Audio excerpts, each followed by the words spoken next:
Ooh, it's early. Dude, we got the morning wood for the episode, bro. Because I'm gonna have like wood all day long. I don't even know what I'm gonna be able to do. This episode, I can't watch this scene more than once. Dude, this episode is like aggressive. Like, it almost makes you feel borderline uncomfortable. What I love is that you actually thought this was gonna be a bad one. Well, see, the thing was, I thought we were getting to the kid already. No, the kid's not till next week. I know, that's going to be a 30-minute episode. I don't even know how that's possible, but we're going to fast forward. We're not even going to pause. This one, I feel like is going to be a 3-hour episode because there's going to be too much pausing, and there's probably going to be a lot of moment of silences. Dude. There's going to be just a lot of quiet because I'm not going to be able to contain myself. Dude, we need to focus on very central things here, such as the horniness, the aggression. John is out of his mind in this episode. My God. Everyone else was like, this makes sense. John. What do you mean? Actually, it made perfect sense for me. I don't know. John. He was just getting really, really bad. All I know when he gropes Martha. Martha liked it. Don't even. No, John, stop. John, stop. Clark's in. Yeah, whenever Clark just walks in, they were just going at it like animals. Okay. We're going to have to get into the horniness here really quick. Yeah. So we are here, Somebody Save Me podcast, episode 15 of season 1, Nicodemus. It's basically, quick summary is, it's about a flower that's laced with kryptonite properties. It's not. Well, kinda. It was radiated, the seeds were radiated by kryptonite. And that's what I was even going to say. This doesn't count, though, because they say, like, it does this without even having Right, there's history of the flower alone. Which we'll get into. It's just, I don't know if I would even put it as a kryptonite power, because it does it on its own. Well, it's definitely not a power, because it doesn't give anyone's powers. Wait. There's some power behind what they do. Different type of power. PP power. Whoa. P power. Pete? So PP? Pete power? Oh, ooh, that works too. We're going to just dive into it because, yeah, this may be a long episode. We just need to get into it.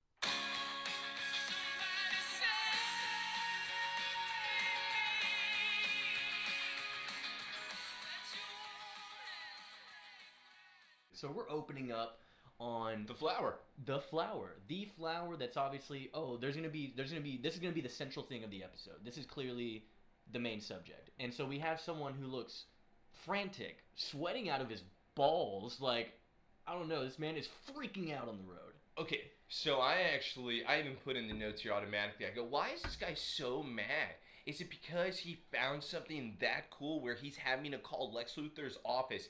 And here's the other thing, too. 2 guys that work for Lex Luthor are stealing from each other.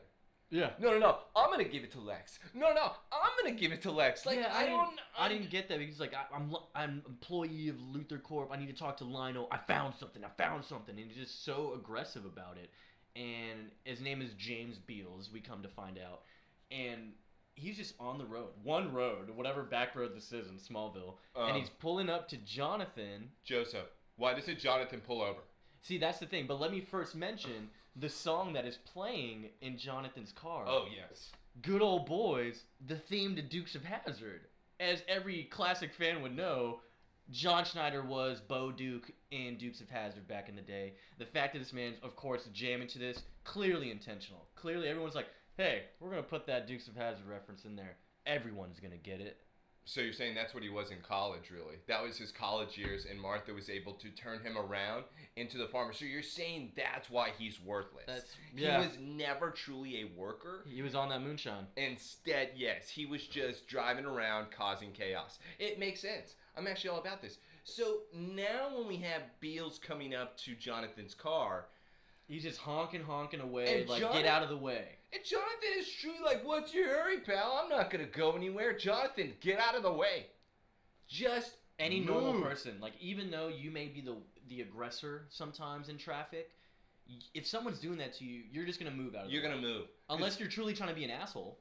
Or you're trying to make this person even angrier. Just saying they're not going to do anything to me. I'm just going to block the entire road. Because even when they're showing the shot, Beals is freaking out. Jonathan's looking at his rear. Whoa, pal. Relax. Jonathan, he's not relaxing. pull the damn truck over. I know. Why can't we just go over? Honestly, also, why can't James just go around?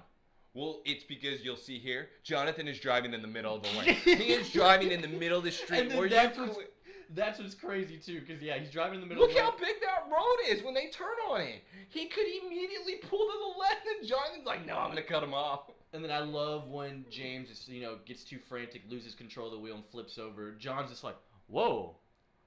I would be flipping shit. I'd be like, just Tokyo Drift his truck. He Tokyo Drift and then opened the door simultaneously. How did he do that? I don't know. Was that a Duke of Hazzard's reference? Maybe he's just so skilled, bro. And so now he's going up to James Beals. Also, I didn't like this whole I get maybe you're thinking the car's going to blow up, but normally, I mean, you pull someone out, you're not going to just pick them up like that and carry them. They could be severely hurt. It's normal, because remember what they tell you, protocol, leave someone still because we don't know what's wrong with them. Joseph, I'm not going to lie to you. If a guy pulls up to my truck the way that he did, and he hits me from behind, and then he crashes, I'm not pulling over to stop. I'm not going to pull over to stop to see if he's okay. You know what? I'll call the cops. We'll call the cops, not an ambulance. You know what? The cops have to be able to do something in this town. It's obviously not solved crimes. Hey, Ethan, y'all do these things, right? Yeah. What do you mean, John? Be specific. We might have the budget for that. You know what, John? We're gonna be right there. We're gonna try. It's like, damn it, Ethan, I've given back to this community. You should have enough. Martha has. Yeah, I was gonna say, Jonathan does nothing. But when it comes to now, we have the big car explosion. Yeah. And again, I just would never have stopped from this guy in the first place. Jonathan is protecting this man, where Jonathan is now looking and something then kind of sprouts up right next to him. Yeah, as they're laying on the grass. Which this turned into a Jumanji scene for me, where I immediately got the flashback of the flowers that spit the poison in people's eyes. Yeah. And it's because the flower truly appeared out of nowhere, which goes back to kind of what I think the moment the flower is able to touch this ground is the moment it sprouts. I could get behind that because, if it can go think, Swamp Thing, as long as there's green somewhere, it can go I can be anywhere. Because he can literally transport anywhere on Earth as long as there's green. You know what I mean? So I feel like that may be the case here. And the flower also turns to the person. Yeah. As if it can hear him, as if it's knowing, and in a way, it's like the flower is wanting to give itself to that person. Yeah, I was also going to say, too, it can even be tied into Alien with the face huggers. How the eggs, they only sprout up because there's a human nearby, a host. And I think that's what's going on here too. And so clearly it spews a dust or pollen. Which at this time, is that pollen? No, at this time though we would expect it to be kryptonite. Yeah, because it's green. Yes. Yeah, because so at this time we see the flower glowing on the circle on the inside of it, where now it is spraying the pollen, is what I consider. I would assume that's pollen. Yeah, like some kryptonite pollen. And and I would imagine you thought the same thing, where it was the kryptonite that affected the plant, where then it's spewing that new ability, or that new something. And that's kind of what the big factor of me with this episode was. It's funny, and did you look into it? Is this flower real? No, I didn't look into it at all, but I do know a fun fact about the name of the flower, which of course they're gonna. So we'll get into that later. Yeah. I'll lay that fun fact later, but basically, so I'm just wondering if before, it's real. Yeah, so before the intro, we had John basically the flower spews in front of him, right? And so after intro, we don't know what happened. He's like, well, he was all picks up the guy. He's okay. He picks up the guy. He's like, whatever, we're gonna go to the hospital, all that good stuff. And now after the intro, we have Lex having the biggest pitcher of orange juice to himself for whatever reason. Well, it's because he loves orange juice and he only fills his glass halfway, because that's what Lex does. He doesn't ever drink it full. And so now, we have the mansion with Lex, and who walks in? We haven't had him in a while. Dr. Hamilton. Who actually has always interested in me, because he seems like he's going to be a big player. See, he makes sense on Lex hiring, not the journalist. This guy makes perfect sense, where Lex has a guy that's able to test what kryptonite is able to do to certain aspects or certain objects. Mm-hmm. And so Dr. Hamilton is actually unannounced here because Lex wasn't expecting him. That's true, but then again, whenever you're shown in by the butler or something, I mean, it's hard for me to call it an unannounced. Still unannounced though. He came in, he's like, "Oh, doctor, what are you doing here? Aren't you supposed to be in your barn? Aren't you supposed to be doing what I pay you to do?" So clearly, he was unannounced. And this is where, and this goes back to what I said at the beginning that doesn't make sense to me. This is where Hamilton then talks about how Beals came into his office. Hey, Lex, you had somebody that stole something from me. Your employee. Your employee literally stole my experiment. Hey, the experiment that you paid me to do, your employee wanted to take the credit or say that he stole it? Yeah, see, the thing is, though, because the employee, what did he go there for again? He says right there that the employee went in for something. I forgot what it was, but he ended up, I don't know if maybe the flower spewed on him then, and maybe he was just like, oh, I gotta take this thing. Maybe, but the flower doesn't seem like it did that to anybody else. Yeah, you don't become obsessed with the flower itself. And I'm surprised this man, honestly, Dr. Hamilton, wasn't spewed with because it's his experiments. All right, so the theory is, though, that this is bringing about the horniness. So is Beals horny for Lex, and he's trying to impress Lex with the flower?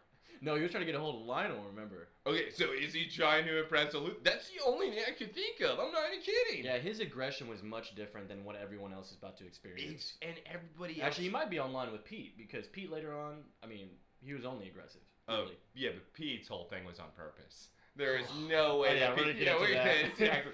But so, what Dr. Hamilton is explaining about what his experiments is, because Lex makes fun of him saying, you misplaced the flower. So you're wasting time on plants when I told you to do meteor rocks? He's like, yeah, well, I use meteor rocks to irradiate the seeds of this extinct flower. And by the way, I love that. Somehow the kryptonite is able to help dormant seeds now sprout, so things that were extinct are now able to be coming out again. And see, that's why I think we should add it to the list, because... Okay, so you're saying that... Okay, I agree with that, but it's still not the... Because it causes things, not a matter of powers and such, but I think, like... I would put kryptonite dormant seeds. I'm going to put kryptonite flower. How about that? I feel like we're going to get... We've already had the flower rose. That makes the ointment. That's true. Okay. Kryptonite seeds. Dormant seeds. Radiation. Kryptonite radiation on dormant seeds. But that's what Hamilton is explaining. That's a mouthful. But yeah. So... It basically, so he goes into the effects of it, telling him, like, dude, this is valuable research. Like, it's science. I need you to find out where this flower went, because it could be dangerous. Well, Lex is still laughing about the flower because he goes, listen, Hamilton, I didn't pay you to study plants. Right. I paid you to study people and what the kryptonite is going to be able to do to them. Hamilton's on point here. Okay, that's cute and all, Lex, but in science... We have to test it on other things first before getting into the human subjects. Do you understand that? Yeah, do you know science, Lex? Lex, do you know science? I just want to make sure that you get that point. We're not going to immediately, let's start the human subjects now. Lex is so about that. What is this, Venom? Let's just put a symbiote in them right now. Lex, yeah. So Hamilton walks out because he's mad. Lex even chuckles. He's like, you know what? Give me his name. Give me the employee's name. And I'll find out what's going on. And he gives him the name, James Beals. And so they're talking about how he was just pulled out. He just got in a car accident. I love Lex's comment. Don't you dare tell me it was Clark that pulled him out. Yeah, he's like, no, actually, it was his dad. And he's like, well, it's basically the same thing. Like, it's always the Kents, man. Don't tell me it was Clark Kent. No, it's his father, Jonathan. Well, shit. Well, fine. Lex, fuck me, right? Damn it, I have to go talk to John now. And so now after that, he revealed the name. We go to the Kent farm, and Clark is walking in probably, I guess, after school. And so he's trying to look for his parents. He walks into the kitchen of them just going crazy. Like I said, there's going to be pauses in this episode because I have to... This part... Jonathan's a wild man. Oh, he is going at it. This is a duke right here. Martha's hair is everywhere.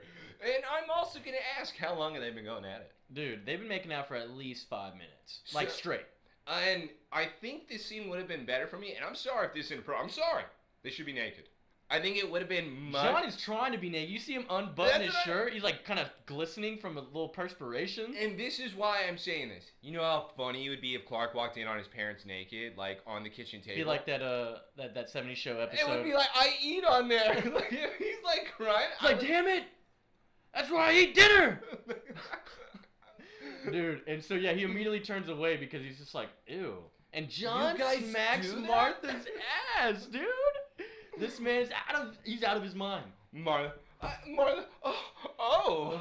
Like, Jonathan, stop! Not in front of Clark. And so you get the idea of, oh, these may be the effects of the flower because of what happened earlier. You get that why, oh, well then something with the flower had clearly caused this change in John.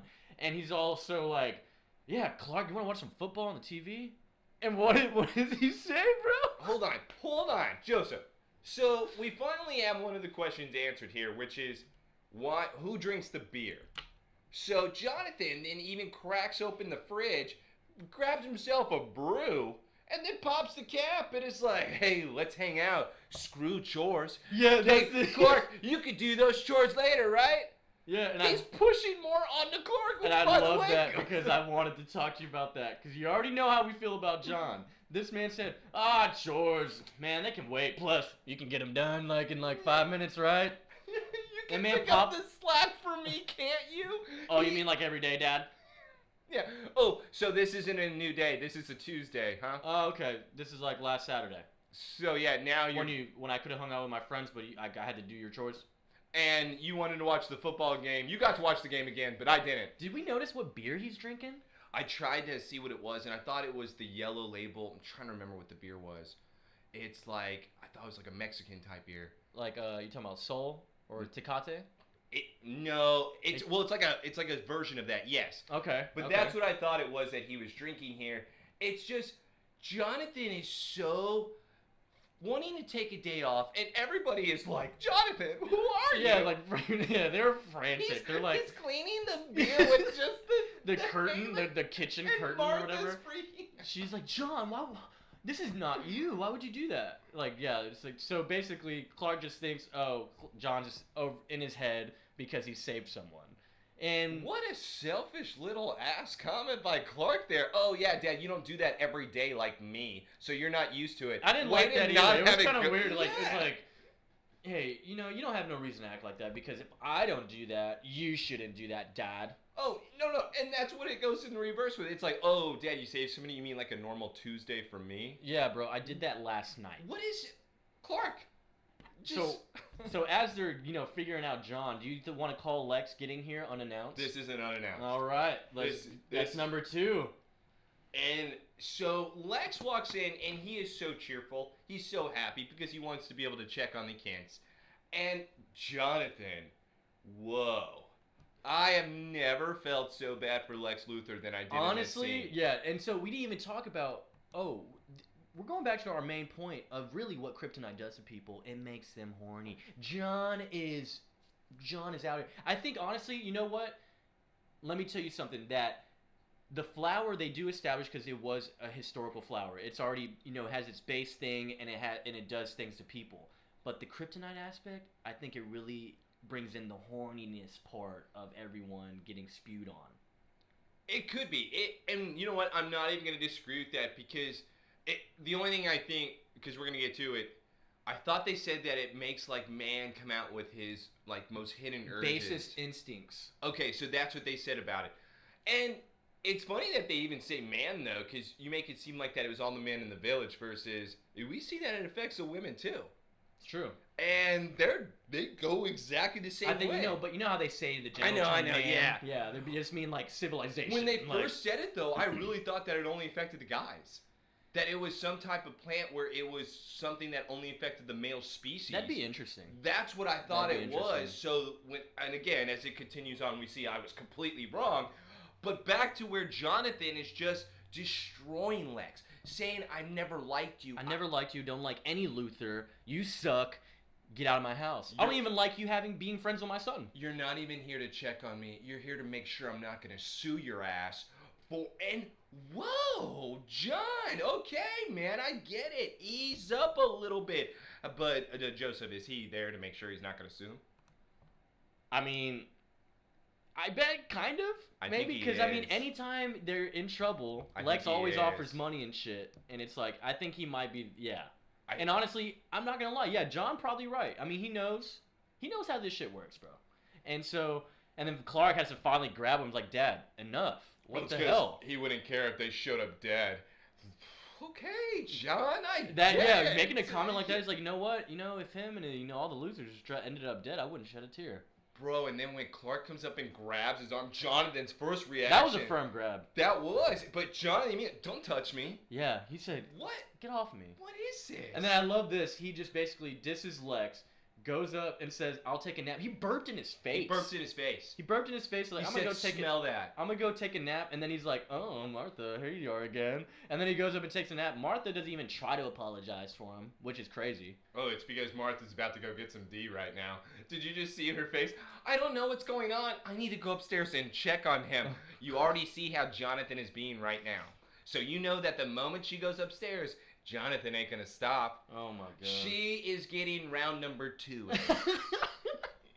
Oh, we're starting the morning off right. And you know what? I'm gonna say I didn't like how it cut off there. I wish they should have seen of Clark and him talking maybe a little bit, because I don't like how it just cut off there. You know why you can't do it though? This is one of actually the longer episodes of the season where it's 45 minutes. And I think they actually had to cut a lot out of it. Honestly, because the way it cuts there, I was like, that's abrupt. There should be a convo after there this. should have at least been a Clark line. Yeah. There should have at least been a one-liner to Lex being like, I'm sorry, man. And then Lex just saying, you know what? I get it. He's like, I'm used to it. You know, I just didn't think your father could hate me even more. Something like that. You know what I mean? Like, and then it just cuts off there. And I'm just like, you know what? Okay, cool. And then, because, I mean, they go into the next scene, and it's at high school now. Clark is explaining to Pete what happened. And Pete's just like, oh, man, like, dude, your dad's back to being a teenager, man. Just making out with your mom like that. All right. I've stuck up for Pete quite a bit. I have been around where I'm still going to consider myself a Pete fan only because it pisses you off so much. I love it. However, this is where we find out what Pete's problem is with the Luthers, which may be the dumbest thing I've ever heard. So I'm supposed to understand that the Luthers screwed over Pete's family because they fired them from the cream corn factory? Am I understanding this right? And Clark even says, like, dude, that was 12 years ago, and it was also his dad. He's like, still, Luther's a Luther. Pete, you weren't even, like, alive then. Yeah, Pete, you were barely conscious. What is going on right now? When are you starting to hate them? Which... Like, is your family still struggling after 12 years? Because that seems like a personal problem. And also, with the 12 years, was your family, you couldn't get a job? The cream corn factory really was the best they could get? I guarantee they have good resumes. If they were let go, then I'm sure they could find a job. You know what I mean? They could have just gone to the Luther and been the janitors again. It seems like a pay cut issue. You know what I mean? Like, maybe they're just like, we got to cut off the staff. Like, you're literally laid off. They could have gone and worked on the kit farm like Earl. Okay, that'd be kind of weird. That'd be kind of suspicious. I mean, one black guy, come on. It's like this whole black family gonna go work for the Kents. That's weird, Taylor. Why are you putting that out there, dude? Because Jonathan only pays in bread. I heard you're paying good over here, John. Pete needs to eat. We need the loaf. Half a loaf, I swear to God, I'll do it. And basically he drops the bomb about Luther being the worst thing about his family. Chloe walks up. I got my girl. Chloe walks up. If nothing was holding you guys back, what would you do? Well, she says it's because Quan gave her an assignment where he feels like she's out of touch with the student body. Which is pretty interesting. I think that's very accurate because Chloe is very different from every other kid. This is the one time I'm going to agree with Quan. Yeah. I actually like the assignment because, lady, I get with all of your weird of wall, and again, I'm behind you with that, but you need to start focusing on the school because this is still a you're in your own head a lot. Yeah. And it does make sense because this is what we were talking about last episode. They should give her special assignments. Yes. This is perfect. Yeah, they listen to us. Well, it's because, hey, Chloe, like you said, you're in your own world. You're usually just trying to find a story about somebody. So why not have such a broad topic where it's forcing you to just ask one question to every person? And then you actually get to see, at least with the age of everyone around you, the demographic, you get to find out, what is everyone thinking? Yeah, this is what people your age are supposed to be thinking and doing, Chloe. Sex, drugs, partying. But that's what she says. All right, so what is your deepest desire? The only thing I've got is sex and violence. What school do you go to? Is this an alternative? This is literally, I mean, yeah. But we're also in a small town. I mean, what else are they going to be thinking? Violence, Joseph? Freshmen? Their deepest desire is violence. To beat up someone? Is that what it is? My deepest desire. I mean, there's a lot of douchebags at this school, so I guarantee there's a lot of bullying. We saw that dude literally toss a ball to Amy Adams in her episode and spilled her smoothie. My deepest desire is to punch Quan.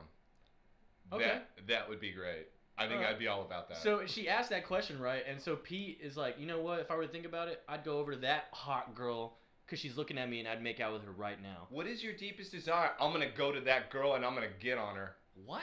Calm down. Yeah, even Clark and Chloe are like, I love Clark's reaction to But also, who was that girl? She is a 20-year-old that is somehow in the 14-year-old class. I'm with Pete on this one. Wait. A little bit. I'm like, I'm not with Pete. That girl's hot. No. Dude. Sorry, I got Chloe in front of me. You gay? I'm not going to pay attention to anything else except Chloe. You gay, bro. Why? I'm going to go in an interview room with You don't Chloe. like women? Yeah. So, Chloe.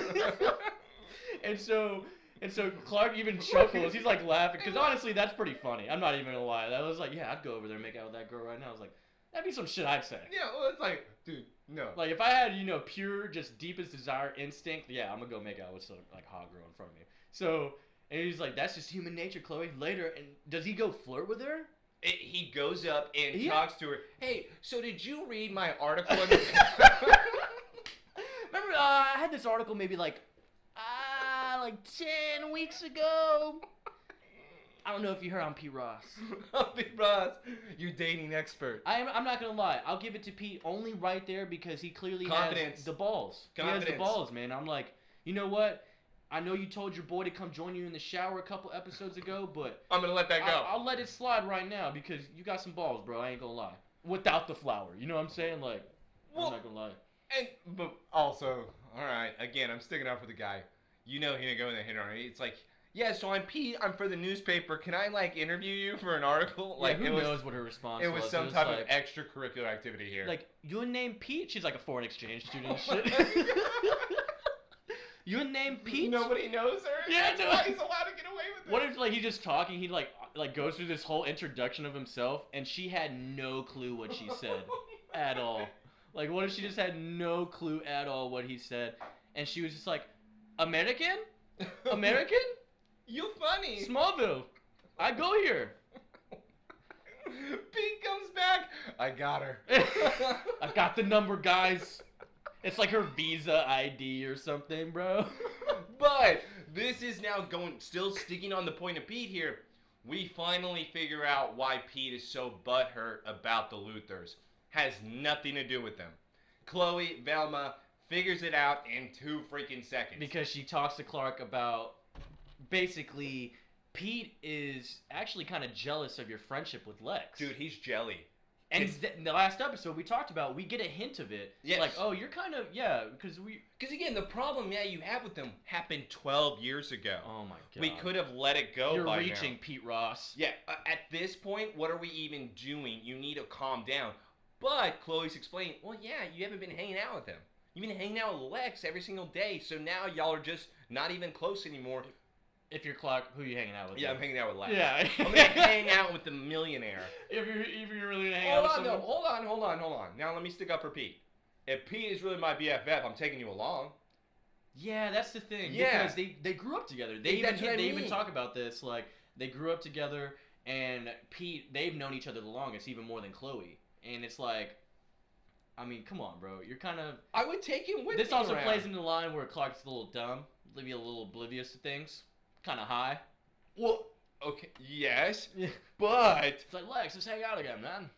Well, it is weird because I get that Clark is now going through the changes with his powers and everything, but it's also, he has completely thrown Chloe and Pete to the side. Even sure. Chloe, he has thrown to the side, where Chloe... She's just able to always communicate with Clark because Clark's always at the torch avoiding class. And Chloe is kind of forcing herself in ways on Clark. It's always about the L's right now with Clark, man. Lana and Lex. Oh, that's the life. Don't start with an L. Get out of my face. And so we got Lana coming into the conversation like, hey, and immediately Chloe shows her, what is your deepest desire?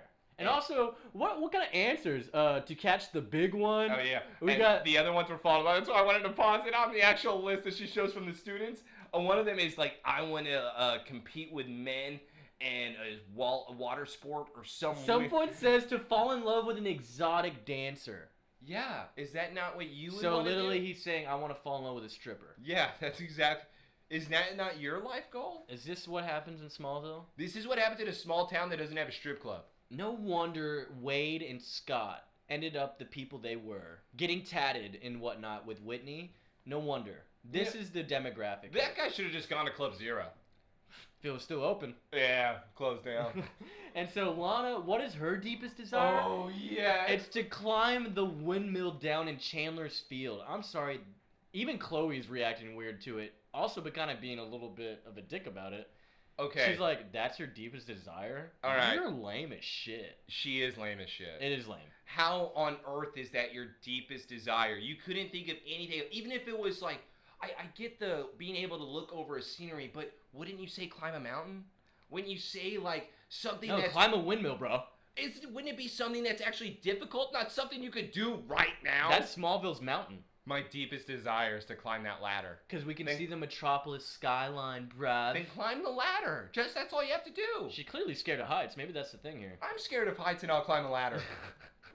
And so, so she reveals that, and Clark's just like, that's it. But then Clark's also, Chloe is also like, that's really it. Oh, well, all right, I like that Clark's reaction. He's like, "You're just so adorable, Lana." I know. He just like, he doesn't even care what she said. He doesn't even care what she said. He's just like staring at her as she even walks away too. And Chloe gets so mad about it. Well, it's because, man, Clark doesn't even hide the eyes in this scene. She walking away up the stairs. He's really checking her out. He's just checking her out. He's just staring at her. And then Chloe's like, even puts that sigh like, oh my God, you're such a dick. Remember, Clark, this is a PG-13 poll. Whoa, wait, what were you thinking about? What did she say again? What did she say again after this? Makes the comment about playing with your telescope.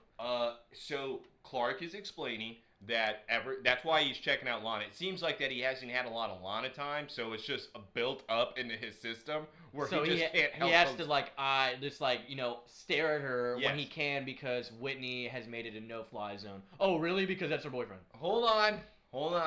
I agree with this concept. I agree.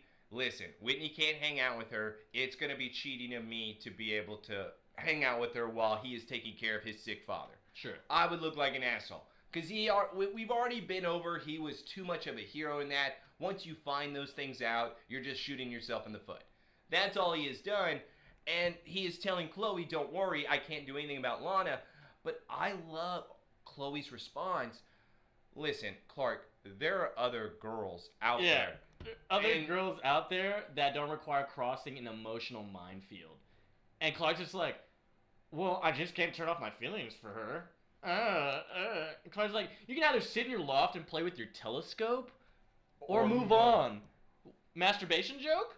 Okay, that was the meanest thing she has said to Clark. She said it with a straight face, yeah. Too. And Clark's even kind of like, wow, okay. Well, it's, because no matter how you think about it, even if it's not a masturbation, you're going to sit up against the wall in the pitch black dark while they're hugging each other and you're watching them again? Yeah, Chloe is blatantly calling him out because it's weird. You're being weird. You're Stop being also kind of a D-bag. Clark is kind of being just an idiot a little bit because why keep pursuing this?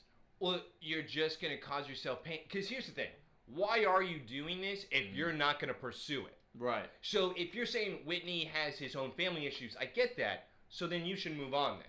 Because if that's not going to go away anytime soon, so you're not getting anything out of this. If you really want her, go for her. If not, what are you doing? Yeah. Cut your shit. Cut shit. And so after that walk away scene, we go back to the Kent farm. And round the two Kent house has ended. Oh my God. Round 2 ended. And so we have John coming out of his nap, I guess. Wants round 3. And he wants round 3 with Martha. He's like, yeah, I know a couple ways we can go to the loft. Oh my Bro, he literally gropes from her from behind. He put his hand down there. Dude, he might as well have like stuck it down there and took a whiff. Oh my. He's a psycho right now, dude. And so Martha's basically like, dude, stop. I need to go work because someone has to work around here. Oh, because Martha does actually do all the work around here. I can't take round 3, John. I'm tired. Stop. And she's telling John to go ahead, hey, you need to call Lex and apologize. Because actually, you were being a very big asshole earlier. All I did was tell him the truth. Who cares? Yeah, why you care about Lex so much? Who cares? He needed the truth. This is where Martha becomes worried. Because she obviously is now saying he is really not being himself whatsoever. And then she feels him, and apparently he's burning up. Which is also a common thing with the kryptonite. They usually causes fevers. Yep. Fevers, horniness, anger. Dude. And so she walks out, she leaves, and John's like a little frustrated, but he gets a phone call. Bro, Jonathan just slams the door just because he didn't get round 3. Bro, he's out of his mind. He immediately... Fine, you're not gonna give me that ass? Man about to have a heart attack or something, bro. I just have never seen somebody that angry. And so the phone rings, and he gets alerted by the bank that they're gonna have to decline his loan proposal or offer, whatever it was, for the farm. And so he immediately picks up the phone to catch him before the voicemail ends. And he's like, I've done nothing but give back to this community, and all anyone has done is screw me over. So you know what you're gonna do? I'm gonna come down there and you're gonna tell me face to face, and then I'm gonna find out if your wife still has the balls or your balls in the drawer too. Yeah. What? Whoa. What? All right, John. What's going on here? I'm scared. Yeah. And so he frantically starts driving like a maniac down the street in Smallville to go to this bank. He's literally driving on the opposite side of the road. Clark is conveniently there to watch him. He opens the door again mid-drive, dude. He's drifting. He's drifting and opening the door saying, where'd you learn how to drive? Like, Can you roll down the window? Yeah, why are we not rolling down the window? Also, window broken? You're the one driving crazy. What? I can't drive? I'm driving crazy? I can't drive on the left side of the road? Is that not what I do? And Clark, is conveniently there, watches it, and he's like, okay, I need to go figure out what the hell's going on. He goes and speeds over to his dad. Dude, his dad pulls out a shotgun out of the truck and is going to the loan place. Well, wait, you deny me on my loan, I blow your head off. He became hobo with the shotgun right now. He is hobo with the shotgun right now. He is standing up for the little man, and this scene is really intense. I was kind of really shocked by what transpired because Clark's trying to stop Jonathan. He's trying to stop the shotgun. Jonathan is like, get the hell out of my way. Just goes around him. Clark grabs the gun. John pulls the trigger?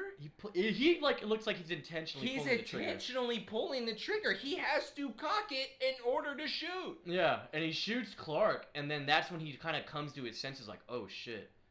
Well, I'm sorry, dude. It's the one time he has to feel an actual emotion, because, you know, having sex with your wife, he doesn't feel anything. So, Clark, man. So then, John starts to realize, come to his senses, but he, like, at that moment, he's passing out. He's getting dizzy. He passes out, and now Clark's worried. They have to put him in the hospital. He's, like, basically, knocked out, comatose, whatever you want to call it. And so now... This room should just be reserved for the Kents, by the way. Dude, just say Kent room, God. because this is the hospital room that they're always in. All of them are in it. Yeah. So always. just reserve it for the Kent room. We got Dr. McIntyre again. He's always here. Told you, dude. He's gonna reappear for several times, but yeah. So basically, he tells him that, oh hey, someone else showed up with identical symptoms. Well, for the way John is acting, I would usually think that there's no way this is possible, except I just had somebody that had these same symptoms yesterday. Exactly, and it comes to find out it's James Beals, the guy he saved at the beginning in the car wreck with the flower. So clearly, he got spewed with the flower too, and he's in a coma. So that means John's about to be in a coma. Well, and that's what they're now scared with, is because they don't know what this is doing. Clark is now coming to the realization, how can my powers help me? Yeah. And this is one of those times his powers can't help. At all. And because he doesn't know what's going on. And I love this episode because it's showing the helplessness of him. Mm-hmm. And where he doesn't even anything, he can't do it. Because literally for any hero, you know, there's going to be a situation where you can't, you're going to have to really dig to find something, or you really just, you can't do anything. And really what happens here is that we have to count on Chloe to find out the facts, bro. We gotta count on Chloe to help out and realize, oh, what is causing all this shit? Yeah, Velma has to figure it out everything because nobody knows what to do. And so that leads into this scene now. They're going back to the crash scene or the road that happened in the beginning. Velma and Daphne. We have Chloe and Lana. Flashlights, it's nighttime. We're looking for evidence of there's something going on. We gotta figure out what happened. Okay, and this is why Chloe is the smart one. This is the only spot that Kent and Beals have ever been around each other in the same spot. And she puts two and two together. And they both have the same condition. Same so symptoms. It has to be right here. Mm-hmm. She has her big-ass camera taking pictures. But so yeah, she goes and kind of investigates. So when she first takes his first photo, by the way, I thought that it was like some type of monster that we were supposed to see in behind. I thought there was a reason now for I'm looking that. back on it. Yeah, I couldn't remember when she took the picture, Yeah. but she does. They actually show it. And so, because she clearly heard something. So Lana is separate from Chloe. She is. Chloe's taking photos. Lana's been searching. Lana is looking, and she may have found something. She found the doll of the James Beals car, the Hawaiian Hulu girl doll. But that's what I mean is that I think the flower then hears her. Yeah, and so the flower's nearby, and it clearly senses there's a human. See, my thing is, would you really put your face up to this thing like that? Joseph, if it was moving? No, I kind of would. I'm not gonna, because since it's so small and the fact that the inside of it is glowing, okay, I may be an idiot, but I'm gonna look. I mean, curiosity killed the cat, bro. And really, there's some curious individuals, bro. I'm not gonna lie, I'm probably there with you. That's what I mean. It's a flower. It's strange to look at it on the outside because I would feel like, don't put your face to it. Well, it's not like an animal though, where it's mouth open you're about gonna to see bite. a plant, and it's just like, what harm could it do? You know what I mean? And that's and so it spews its green pollen on Lana, and she just like sniffles whatever, and clearly the same thing's about to happen to her that's been happening to everyone else. So I was is the flower dead? When this happened, no. I don't think the flower is dead. Oh. Because here's why I can't believe that the flower is dead. Unless we're saying that she stomped on it right there and killed it accidentally. Mm-hmm. But it seemed like that's what I mean, that it's alive. When Jonathan had it sprayed, the flower looked like it died. Mm-hmm. When Lana just had it sprayed, the flower looked like it died. I think it's because it sprouted itself in that area where it can come up at any time. It needs like a reboot time or something? Yeah, it's something like it's a reborn where it kills itself. It's like and the Phoenix. It comes back from itself. Okay. So yeah, so they leave. They're like, Chloe's basically, I didn't really find much, but we'll see what happens. And so they're leaving. Lana's clearly showing that it affected her. She's sniffling already, sneezing, whatever. And so after that, we get to... Well, okay, before we get to that, because it is commercial break here, I do want to say this. When Lana was sprayed, I went, hell yes. Let me see. And I warned you too. Let me see this. Because as soon as it happened, I was like, this is the episode. Because as soon as that happened, I was like, I remember, this is the episode. Because this was one of the first things, because, we were pretty young at this time, you know what I mean? Like, I am, in 2002, I'm 8 years old. Bro, this is the first time. I remember seeing the preview for this episode. It was like, catch us next week on Smallville, and it was showing a tease of what Lana was doing. I was like, oh, I need to record that one. Oh my god, VHS. VHS, bro. I recorded some Smallville episodes on VHS. So, back from commercial break, we're going back to Lex getting to Hamilton's lab. We see the flowers. We do see all the flowers. There's several flowers, actually. And so Lex said, I did a little research of my own. I actually found the book on the Nicodemus flower from 1871. This is where we get that backstory talking about it, which is why we said that this isn't technically caused by the kryptonite except for it being reborn. Exactly. But the power of the flower is all on its own. Mm-hmm. And he read the story about how the settlers or a settlement was on Smallville. This flower sprouted up and it caused chaos. It caused men to then seek their inner urges, where it caused the sex and the violence. And what was recorded was a priest who had a diary that then showed everything that was occurring during this town during this time. The only way to be able to get rid of it, because everyone seemed to have died, is to burn the town. And that's what they did. Mm-hmm. And like he goes here, it's like it incites them to violence because it brings them to their basest instincts. Well, I like Hamilton even trying to...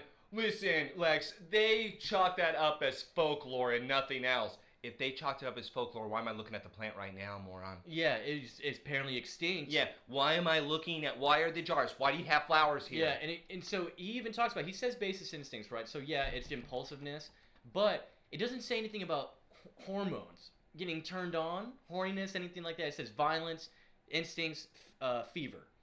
So I think the kryptonite, what he did to irradiate the seeds, I think the kryptonite is bringing out the real horniness part. So it's going back to what we've said earlier. Kryptonite's the horny. Yeah. And yeah, it's definitely that. No, it's definitely that. They have no idea. Because Tina became horny for Lana.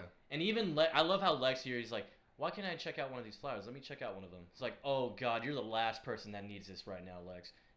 This man would send off nukes if he got that shit sprayed in his face. Well, it's because what Lex now says, okay, well, I'm going to take a flower then. Hamilton starts freaking out. This is my research. No, you're not going to do that to me. Okay, listen, man. Your flower that caused an entire settlement to die is coming back, so it pretty much can kill the entire literally, town. it has consequences. You have 2 people now in the hospital. We have to find a cure, and you're supposed to be a doctor. Yeah, you mentioned all that science in the beginning. Get some science going, Hamilton. Yeah, your experiments don't work in a town when everyone's gone. Yeah, exactly. So, like, yeah, it makes no sense. So, yeah, Lex pretty much just leaves at that combo. But it also goes back to what I said, though, with Hamilton, where he's touching the glass and the flower responds to it. Oh, yeah, yeah. As if it's like its daddy or something. Yeah, it's responding to human, like I guess a human being, maybe some type. Maybe it's responding to any type of mammal, a living being, a host. I think it's really just a host thing. And so now we go back to Smallville High. Lana is clearly affected by this pollen. How can you tell? Because I mean, honestly, everyone's checking her out and everything. Whitney's like just flabbergasted. He's like, oh wow, is Lana real? I mean, yeah, she usually wears a lot of like long sleeve stuff, really reserved. But I mean, is this really far fetched? She's just wearing a skirt, bro. Okay, she's wearing a skirt. Can I tell you what it is? Is it the heels? No, okay, not only the heels, but there's also another factor. What do you think? What do you think I'm gonna say? It's the hoop earrings, bro. It's the hoop earrings, bro? It's the big hoops, man. The moment that you see the big hoops, the short skirt, the heel boots, we're over. And it gives us a glimpse of what Lana's really thinking, because as Whitney's like, wow, like you look good, like blah blah blah. And then Lana's like, yeah, let's hang out. Let's do something later. Well, let's skip class. And here, so I was gonna ask you, Joseph, this question. So let me get this straight. Whitney lost his scholarship. Whitney is having to take care of his dad. Whitney is going through a lot. If my girlfriend dresses like that, shows up and says, we should ditch class for the day, I'm and gone. you should come and hang out, I'm not going to stay around. I lost my scholarship. Oh, I'm really behind right now. Behind in what, Whitney? Yeah, you need my help with homework. I can help you after. Yeah, what are we talking about? Just skip today. You know what? Your father's sick. You can take a sick day too. Damn. Yeah, and so basically she's like, you know what, Whitney, I'm tired of your excuses. You know, ever since your dad got sick. This is really mean. You haven't been fun at all. And I was like, oh. This is mean. Even Whitney's like, well, you know, it's kind of a big deal. He literally is sick. He could die. She said that she was only really with him out of guilt. She's tired of being held back by him. Dude, and this is what she's really thinking this too, man. This is so mean. It's so mean. Because again, his father is dying. But you really think about it, I mean, girls know how to strike to the core, bro. Well, it's true. And also, Lana already lost her parents, so who like, cares? Hey, oh, your dad's sick, boo-hoo. Yeah, everybody loses. Yeah. And so basically, she just breaks up with him right on the spot, bro. Well, look, Whitney's like, you know, if this is how you really feel, then maybe we shouldn't be together. Fine. We're not together. Yeah, it's over. What? She's like, all right, cool, fine. I thought about it. You were over. You know why? It's because those hoop earrings, man. And dude, and as she walks away from Winnie, she openly flirts with this random Hey, Jimmy. Dude. Hey, Jimmy. She's like, oh, whoa. And Jimmy looks nice. Jimmy looks like he was talking to his girlfriend. Yeah, probably. Yeah. That's how Smallville rolls. I also love the nice comment, because then he looks at Whitney, and Whitney's like, I'm gonna, what? I'm gonna kill myself. Yeah, I'm gonna go. Yeah, you thought my dad was gonna die? I'm dead now. Those hoop earrings, I'm not gonna get over. Because it's also the hardcore black makeup, too. Mm-hmm. Ooh. And so now we have Clark just fiddling with a helicopter and the torch, just trying to, you know, think about his dad. And Lana is looking at him like a snack. Like a predator, bro. Oh, she is predatorial right now. She's about to pounce on her prey. And as soon as Clark turns around, he's like, oh, Lana, like, you look good. Well, I like Clark. Yeah, I'm really sad right now. My father is sick. Oh my God, I forgot about everything. Yeah, he literally forgot everything. And Lana's like, just basically, hey, you like what you see? Hey, why don't we go? I love this sentence from Clark. When Lana says, do you like it? I think the operative word is gulp. Gulp. Like, he literally said gulp out loud. I love it only because that is such a Clark Kent answer. And it's kind of funny because it plays into the comic, you know, writing. Yeah. Because in comics, they would make that sound effect, you know, write it gulp. And like, oh. Just so you know, and that is the correct way. Ooh. Whoa. That means he's salivating at the mouth. Yeah, that's exactly what Where Lana is now going to take advantage of it because Whitney's already turned her down. So now she is going over because she found herself a little farmer boy. It's like, I know things are rough, but you can't let them get you down, you know? Your father's dying, but who cares? So why don't you hang out with your friends who can help you, because we're here for you. You know what we can do? We can get your mind off of it, Clark. Yeah. You want to go to the pool? Nope. She doesn't say she wants to lead him in there as a surprise. But you know what you should do with your friends? You should trust them, Clark. Because you never know what they can do. And I do trust you, Lana. Good. Oh. So she drags him somewhere. Yeah, she doesn't say pool, but we know it's about to be the pool. Okay. So, what do you do if you're Clark? I'm getting naked. I don't know what I would, because it's also at school. Yeah, so I'm going to give him the awkwardness right here, because I don't know what I would do. Yeah, clearly the pool's off limits. But Lana, has Clark on the side of the pool. She starts taking off her clothes at the diving board of the pool. Okay, at first, I thought that was all she was going to take off was her boots, and it had Clark freaking out like this. I go, what are you, a feet guy now? He's like, oh my god, not the feet, not the feet. Oh my god, are those painted toes? And as she's getting over here, she's just wanting, and she's already taking off her skirt. So Clark's reaction, though, going back to, I just want to mention this, it is like what I would be doing, which is, is this real? Is this real? Is this real? Is this real? He probably is not thinking that this is actually happening. He is out of his mind right now, bro. She starts undoing. He's like, Lana, what are you doing? And he's just staring. He's like trying to look away. Bro, and he's just like, he's trying so hard to look away, but he can't. I mean, I wouldn't, would you? I wouldn't even try to look away. Yeah, and she takes off her skirt and she's like, I'm more me than ever, and bro. She flings it at him. Chris and Crook, if you ever listen to this, you are beautiful, okay? You are just drop dead gorgeous. You need to calm down. You know, you sold us in this episode. You had me at 8 years old. I'm 27 now. You still got me. And now, yeah. She takes off the top and everything. And so it's like, yeah, Clark, come join. And she's just in the whole red lace on the diving board where Clark, he is speechless. There's not even a smile in his face. There is nothing. Because it is shock. It is a 14-year-old boy. I don't know what to do right now. Because, his whole dream has been to, be intimate with Lana. This is his dream. This is the dream. And Lana's over here doing backflips into the pool. And he starts freaking out. Oh, yeah. That was the most impressive thing. And then, dude, look at this.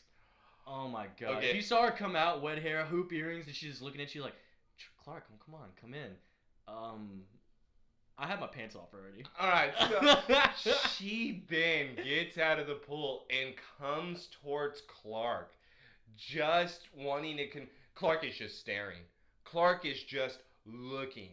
And I love just the not talking. Because I couldn't... What could you do? You were speechless. Cat got your tongue. Lana's just like, why don't you just stop holding back? Well, what I love is, come on, you're not made of steel. Oh. Or are you? Oh! Yeah, I bet you that penis steel right now. What? So you think that's what she's talking about? Penis is steel, dude. I thought she was just making a Superman comment. I'm as hard as a diamond in a snowstorm right now. Oh my god. That's what Clark is thinking right now. And so she kisses him. Oh yeah. And he's all for it. This is their first kiss. And bro, now, I know this is the first kiss, but does it beat that kiss? No, of course, because... Again, we say it's their first kiss, but we can't really count it because that's true. Because what we find out is only one of them remembers it. Of course. Yes. Course. Yeah. Clearly, this doesn't count because Ray. One's out of her mind. Yeah.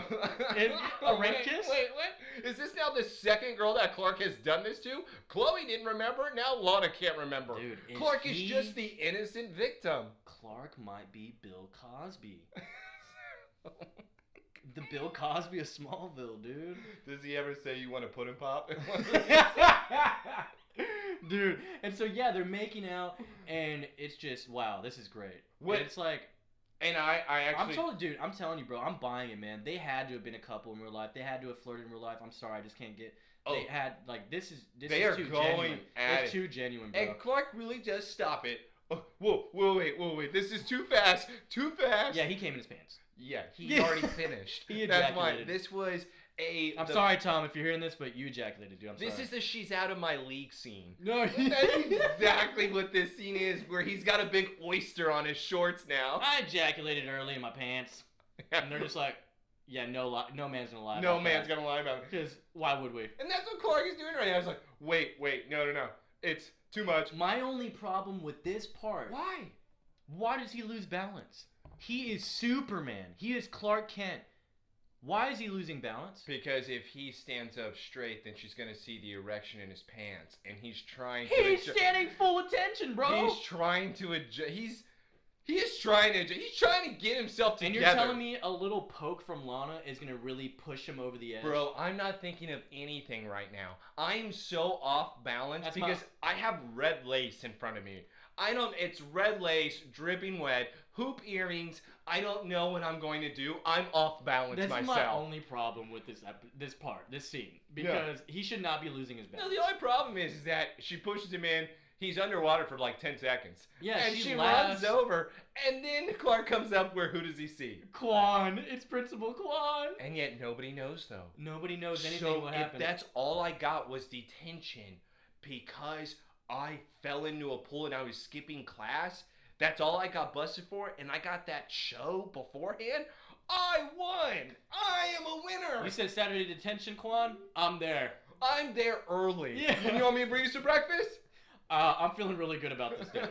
I'm feeling really good. So yeah, it's revealed that he gets Saturday detention because of that. He's over here dressed in different clothes because obviously he ruined all his shit. Well, and Chloe is just flabbergasted. He runs to Chloe. Yeah, he runs to Chloe. Chloe, you'll never guess what Lana just did.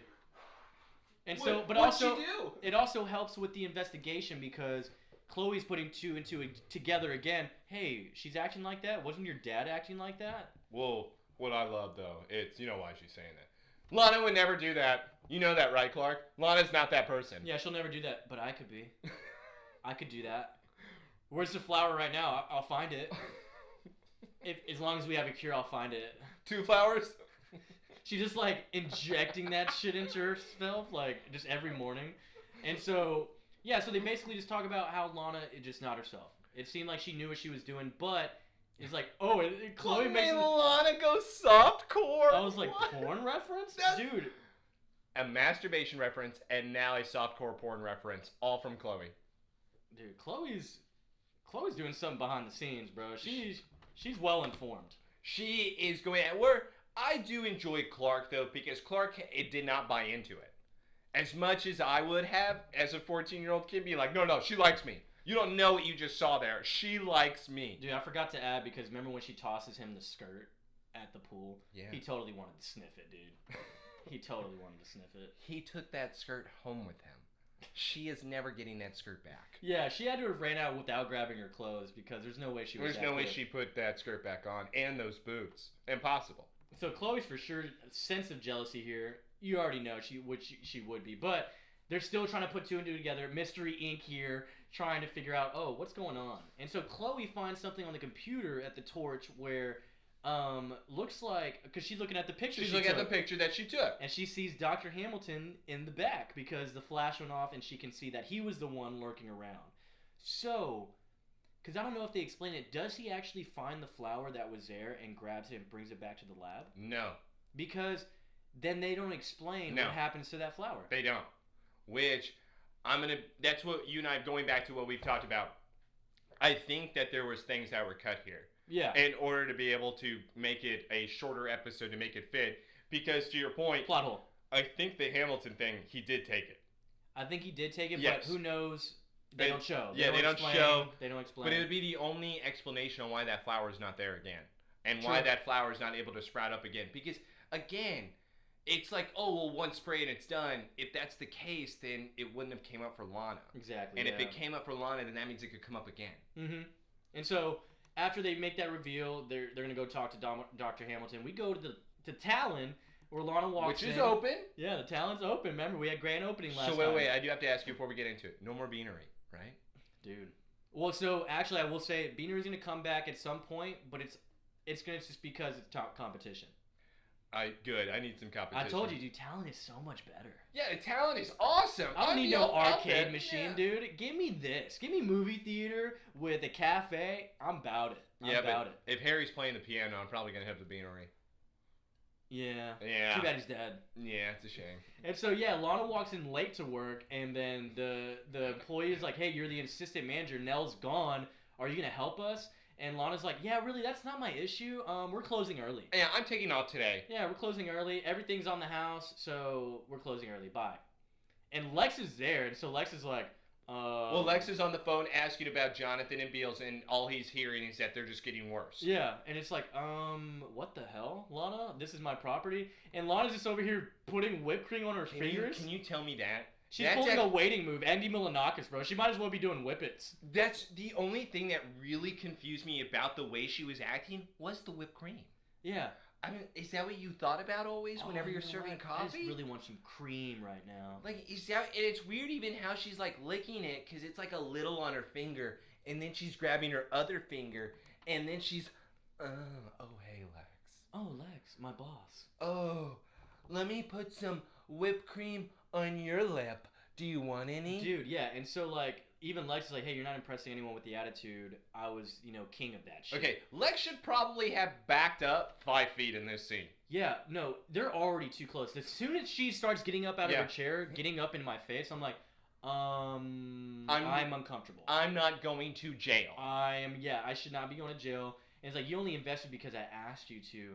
And why would you go do a thing like that? She's touching his chest, being all touchy-touchy, wipes the whipped cream on his lips, and Lex is like, he licks what it. the fuck? And and he's just wiping it off. So tell me, Lex, was it really about profit? And really, like, what she's getting at is like, are you trying to have sex with me? Lana, no. Lana, I am about money here. I have sex with your aunt. I don't have sex with you. Yeah, remember that Asian girl I brought to that party that clogged up the Kent toilet? Remember Victoria? Remember Victoria? Yeah, she sucked, but she slept with my dad. Yeah, so get your hand off of my tummy and get it together. And Lex... I love his attitude. He's like, I'm not sure what this is, but you need to cut this shit out. Are you feeling okay? I think it was because he was trying to figure out what she is doing, so I still don't like the touching, though. She's 14. He's like, I'm a little nervous. I might need some guidance, from someone a little bit more experienced. I'm going to report you, Lex. You might be the littlest whore in town, bro. Yeah, she is. It's the hidden. All right? Dude. It's the hoop earrings. It's the quiet ones, bro. It's always. The quiet ones. And, dude, she gets so aggressive because Lex keeps turning her down. It's like, hey, where have you been in the last 24 hours? I love that. Lex is like, ignore the ear thing. Where have you been? Yeah, it's like, where have you been in the last 24 hours? Because you're acting crazy right now. And she goes nuts. She's this man that's being aggressive, pushing his ass. Like, all right. Oh, my God. So this is why I think, though, she gets this aggressive and this angry. It's the third guy that's turned her down.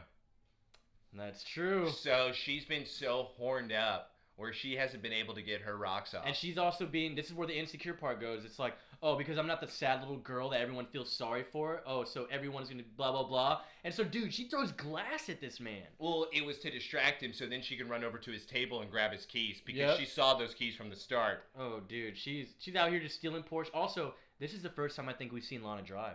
Yeah, it's because she's 14 years old. She drives horses, not cars. Oh, well, she also knows how to drive stick, and then Tokyo drifted through the streets. And of course, Clark is conveniently there once again when someone he's close to... What is Clark doing? And when someone's close to him is driving frantically in town. So yeah, he sees Lana, and so he goes to the corner, get the nice little Daily Planet truck reference in the back, and then he speeds off. I do love the Daily...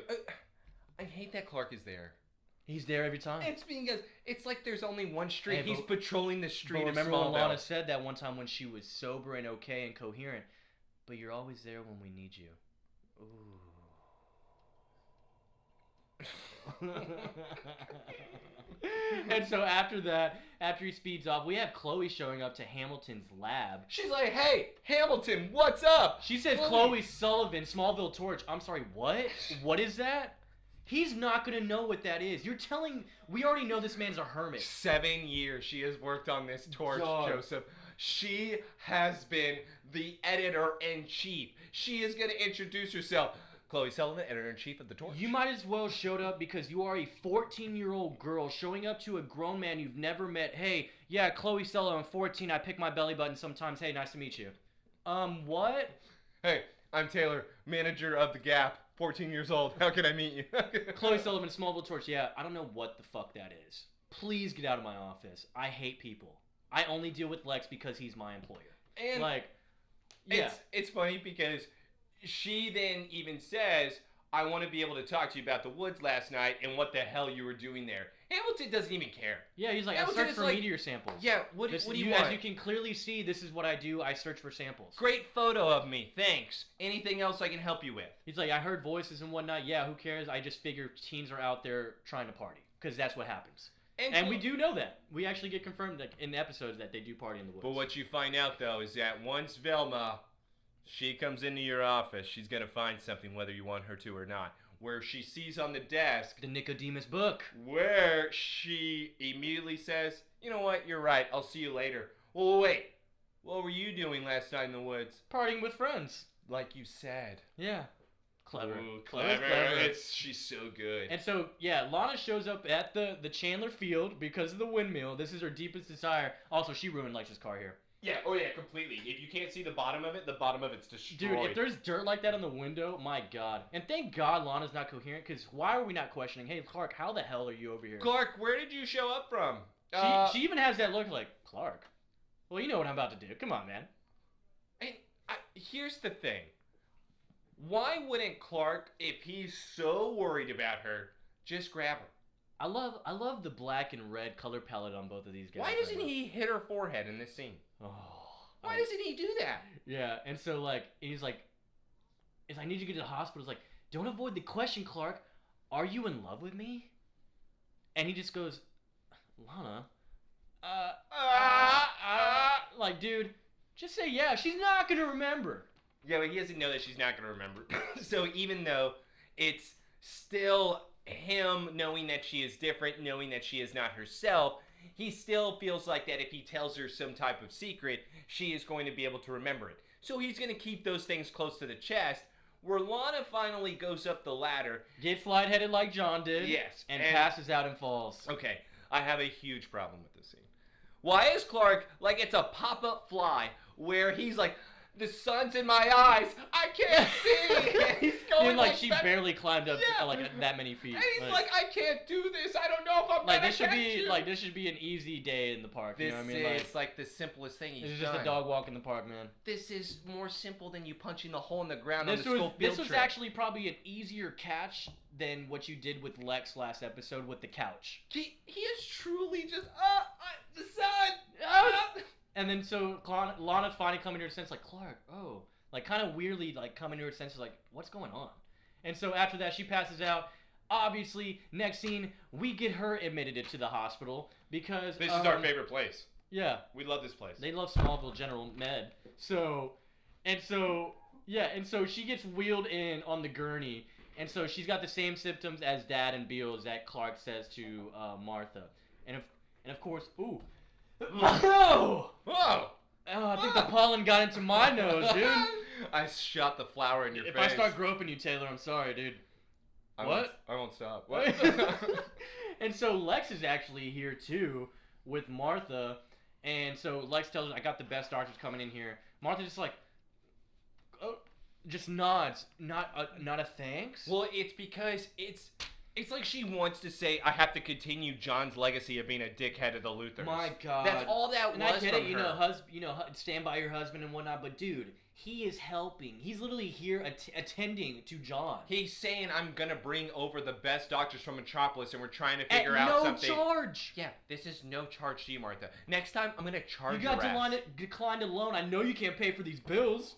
Whoa. If he went that route, no, I'm just saying, like, in my head, that's what I'm thinking. Like, bro, if you got declined this loan, yeah, you're not paying for these bills. Whatever. Anyway, Martha's being a dick. Lex wants to cover their livestock because Luthor Corp poisoned them, and their response is, it doesn't solve everything. Yes, it does. Not a hot streak for Lex. No, not at all. So, it's now going into, once again, the helplessness of Clark. Because Clark is truly scared, where even Lex is like, Clark, I'm sorry. But Clark's like, this isn't your fault. You had nothing to do with this. But it's funny, because it kind of indirectly is his fault. It is, because he invested in a Hamilton, and Hamilton used that investment in order to make the flowers. And of course, dude, he denies, too, that he even knows Hamilton. Like... That's so bad that he continues that lie. And this is what continues to be the thing on why Clark... Because it goes back to the thing, what if Clark had mentioned to him already about his secret? Would it have changed? No, dude, because he doesn't trust him. He can't be trusted. He lies to him almost every episode. So here's about the smallest shit. my whole thing is though, if that's why it doesn't matter. And this is why I say that it changes the entire course. Because if Lex is told about Clark's powers, Clark could then throw in his face, "I've told you everything." That's true. So it's going back to where there is no secrets. I've laid everything on the table. You better lay everything on the table to me. Yeah. And I think Clark would then have the upper leg. So my point is still valid. Dude, it's just so tough, man. And so in this next scene at the cafeteria at high school, we have the Chloe explaining to Pete and Clark about the whole civilization that went dead because of the flower. And it was called the Nicodemus. So she, of course, liberated repressed feelings and sent them into rages and into fevers. And so finally... She doesn't say horniness. Yeah, she doesn't say Still horniness. horny? I mean, repressed feelings, sure. But I don't know. Repressed feelings isn't Jonathan walking up to his wife and groping I know, her. that's like that's his not wife. that's not repressed feelings. And so Chloe mentions like, well, it's kind of strange because, this has been extinct for 100 years, but Hamilton apparently had this book and knows what's going on. Yeah. What would a geologist have this book for? What would he be caring about plants? And in a research paper they find out that they can... Well, it's his research paper. They figured out that Hamilton has written about this before as if it was already something he was planning to do. Oh, for sure. He's been studying it and he knows that he had the money to do it. Yeah, and meteor rocks can irradiate dormant seeds, so he's been experimenting with that. And Clark even makes a reference that... Oh my god. No, wait. And Clark even makes a reference to Jurassic Park. I love that. Jurassic Park is canon, bro. It's canon in Smallville. Yeah. Same universe. Same universe, bro. And so, and then basically he's like, oh, isn't Hamilton employed by Lex? Do you think Lex knows him? And Pete's just like, I told you he was bad news. Pete, shut the hell up right now. I literally put, shut the fuck up, pussy. Like, shut up, Pete. We're trying to deal with something right now. And you know what? You're just not getting it. You're just not understanding. Literally, Clark's like, dude, we don't know anything yet. Why are you tripping? We're trying to figure out this mystery, and you're just getting butthurt about your cream corn factory nonsense. Shut up about your parents already. They're unemployed. Boo-hoo. For 12 years. Sounds like it's their fault now, Pete. And so, so basically they're about to go into more investigation here because they're obviously connecting dots. Oh, Clark, go talk to Lex. We need to go talk to Lex. And so now we're pulling up to Clark pulling up to Lex at the tower. Well, it's because Lex was the one that checked out the book. That's what right. Chloe found out. Mm-hmm. So that's where Chloe, I think he's a part of it. Clark then goes and confronts Lex. And he is going on, I know that you know about the Nicodemus flower. Lex, I know that you checked the diary out of the library. He's like, yeah, I did. Okay, this is why it's such a bad lie for Lex. Clark, all I did was check out a book. Dude, that is a really, really bad excuse. Well, no. I mean, he says, like, look, I found the book. I thought it was an interesting story. But when I heard about the symptoms, maybe I wanted to see if I could track down a cure for it. Maybe that was going to help me. Why wouldn't you tell me? I don't know. That's all it is. See, it's like Clark. Whenever Clark then asks that, because he even says like it's grasping at straws. I didn't know what I was really looking. It was a crackpot story. I have no idea if it's real or not. It's like you're accusing your boyfriend of cheating on you right now, and he has messages on his phone that show otherwise. And Lex says, "Let's ignore those messages." Lex, who's Nicodemus? Who is that? I thought it was me and you, man. You know what? You're grasping at straws. You're my number one. Shut up. And so they go. They're just walking on the streets outside of the town. He continues to lie. And Clark even says, do you know who Dr. Hamilton is? He's like, who is that? And Clark literally grabs him like he grabbed John earlier. Lex, stop lying to me. Like, I know you're lying. And Lex is like, calm down. And by the way, 14-year-old.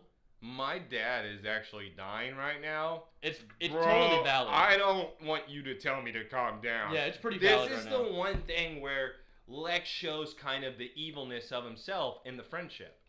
Because this is not looking out for Clark whatsoever. At all. Clark is truly caring about just finding a cure for his dad because, like what we said... And Lana now, too. He is completely helpless in this situation. He just wants to be able to find it. The fact that Lex could even have some type of thought or something, even if it's small, to help, you're not even going to give me that? Because I bet he's literally finding out, hey... if you know Dr. Hamilton, he may know a cure. Let me go talk to him. Like, you have to know something that can help us. And Lex wanting him to be in the dark on it. This is my family and the woman I love. Yeah, dude. Like, this is all I care about. James Beals, he's gone already. I don't care about him. But Dad and Lana, I gotta get I back. care. I care. And so now, so basically Lex is just trying to convince him, I'm not responsible, but I'm trying to find out a cure. That's the truth, Clark. I'm really trying to find out a cure. So I will work on that right now. And I'm going to ask you here, because Clark does give him a blank stare there. Does Clark believe him? I think he believes part of it. I think he genuinely believes that, yeah, he's looking for a cure, but he doesn't believe the intentions behind it. Listen, I'm going to pay attention to these next few episodes. I think this put a little wrench in their friendship. Oh, no, it starts to be more obvious because more things about Lex's past come up. More people are starting to say, hey, don't trust him. Don't trust him. Don't trust Luther. Don't even trust Lionel. Lionel sucks. But Lex is coming, apple doesn't far from the tree. You know what I mean? But that's what I hate is the fact of everybody's telling Clark that. Clark is, Lex knows that everybody's telling Clark that. Clark is telling Lex that people are telling him that. And Lex still decides to be a shithead to him. Yeah. It's like, and it doesn't make it any better because Clark is 14, bro. He's still growing up. You're going to make it worse. You are making it worse right now. I think it'd be more understandable if he was older, but man, you're putting the rift there. Yeah. You're putting the rift there. And so, that's why I want to actually pay attention to the relationship as we continue. Yeah. And now when we get into the next scene here, oh God, I can't believe Chloe brought him. Chloe brought Pete to Hamilton's Lamb. They broke in, first of all. Well, she already knew where it was, and she just walked in the other time. She's like, I could do this again. But see, the thing is, how did she know he wouldn't be there? She didn't. No, she didn't, because that's why she's even trying to be quiet right now in this scene. Because she's literally breaking in and snooping around. Exactly, yeah. And she doesn't know if he's asleep. Where, obviously, who's going to make the most noise in this situation here, Joseph? Oh, my God. So, as we go in here, Pete and Chloe are investigating. They see all these, Pete just knocks over something immediately. Already knocked over a broom. First off, why is there a broom in there? Second... Well, Hamilton's got to clean up the soil. You're probably right. You're probably right. There's soil in there. And so they separate... Chloe goes over there. Pete is kind of just wandering around. This is the funniest thing on planet Earth, Joseph. Pete is wandering around. No, look at it. He just grabs it. Dude, he just grabs the blue covering over the plants or whatever it is. It's not even he grabs the blue tarp. He grabs the casing. Yes. He grabs the casing, and of course, what happens, Pete? You idiot. No, Joseph. In this scene, what he doesn't drop it. He lifts it up, and then he grabs the flower, and he goes, spray me. No wonder spray me in the face. If your parents got fired, it's probably because of these type of habits. This is what you were doing at the cream corn factory. This is what they taught him. You were dipping into the cream corn. That's what you were doing, Pete. Just like you're dipping into the flour. Yeah. And so he literally drops it. Glass shatters. Chloe freaks out. This is way too quick, by the way. Way too quick. So this comes to your point now. Pete put that flower to his face. Pete did this on purpose. Once he found out, because remember, they just figured out what the Nicodemus flower was able to do. Mm-hmm. It comes up with repressed feelings was the first thing that she said. Repressed. And Pete goes, I need to let people know how I feel. And the man's already confident, but he needed a little more. You know what I mean? Like, he needed a little kick-me-up. He wanted that fix. Oh, dude. And so, Chloe sees that the flower's on the ground. It's already dead or whatever, and and Pete's right behind her. He's like, look at his face. Hey, Chloe, you looking for me? It's so good. You looking for me? It's even looking at, hey. I'm like, you are a weirdo already. Yeah. And literally, Chloe already puts it together. Oh no, you have it already. It's like, do you have any idea how beautiful you are? This already confirms that Pete does have feelings for Chloe. I just haven't. Okay, so the other with Jonathan being able to save the guy. Took him a few hours. Lana having the sneezes. Took her a few hours to become bad. Takes Pete immediately. I don't even know if the flower actually affected him at this point, or if he's just doing this to be like, oh, the flower got to me. Oh, the flower got me. Did it really? I don't know if you saw. I broke the glass. The flower got me. You're so beautiful, Chloe.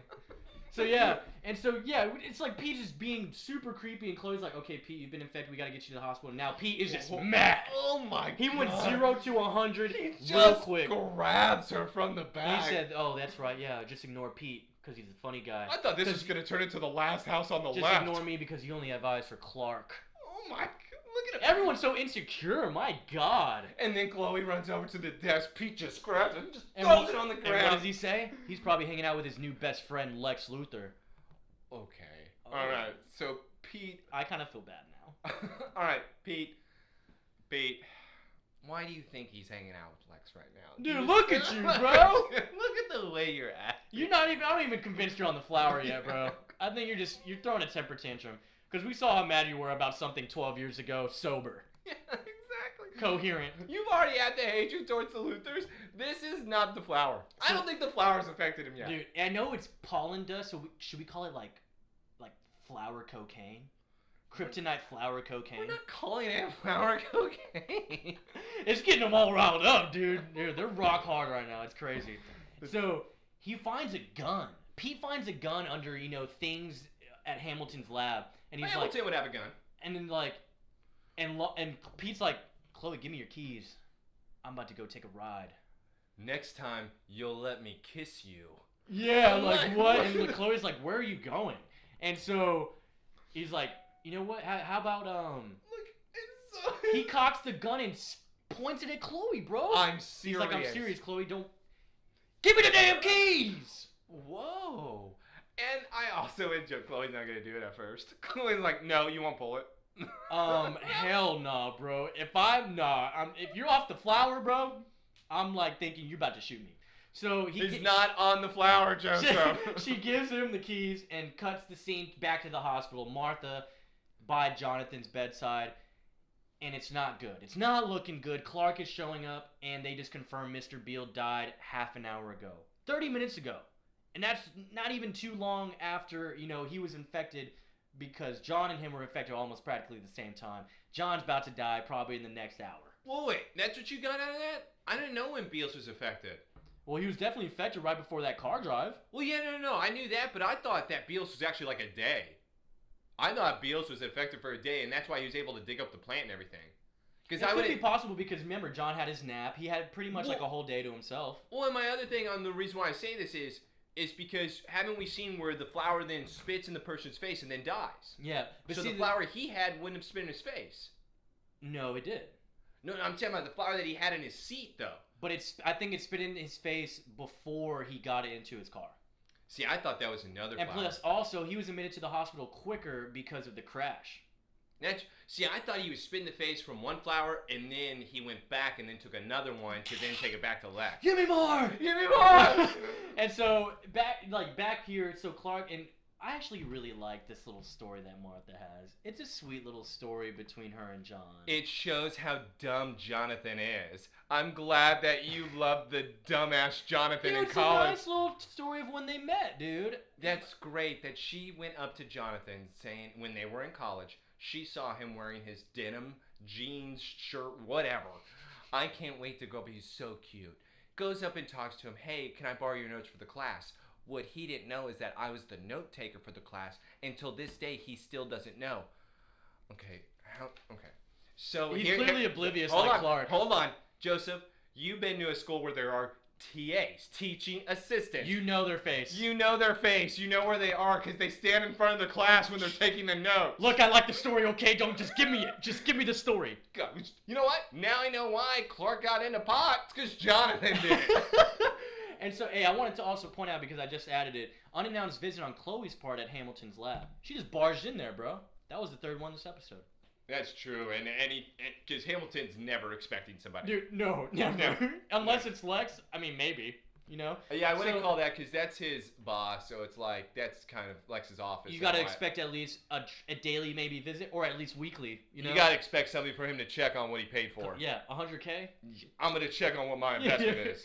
And so Martha's going over that story with Clark about eating an apple. Yeah, eating an apple. John was eating an apple. I was in the finance course with him, and he didn't know I was a note taker for the class. Okay, yeah. And then Clark likes the story. He's of course he likes the story because it's about his mom and pa. He thinks that it's just a type of story that him and Lana are gonna have, and that's why he loves it. And so she's worried that John's literally about to die within the next hour. So they're just like.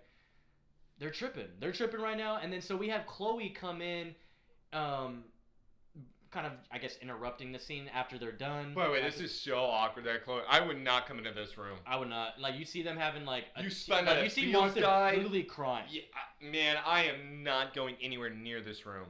Yeah, and it's like, and so Chloe, comes in and is like, hey Clark, I need to talk to you. Like, Pete, off the rails, bro. Pete is off the rails.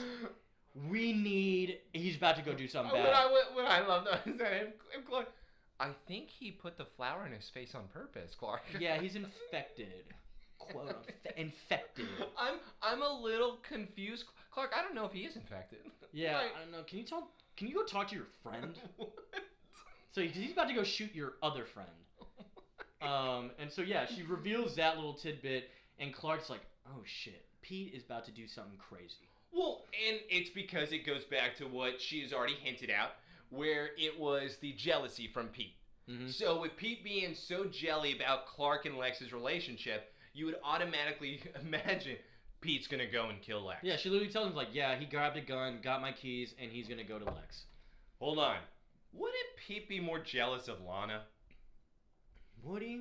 No, that's Chloe's job, bro. But the reason why I say it's the only reason why I'm saying this is because remember, like the second episode or first episode, Clark and Lana never hung out before. That's true.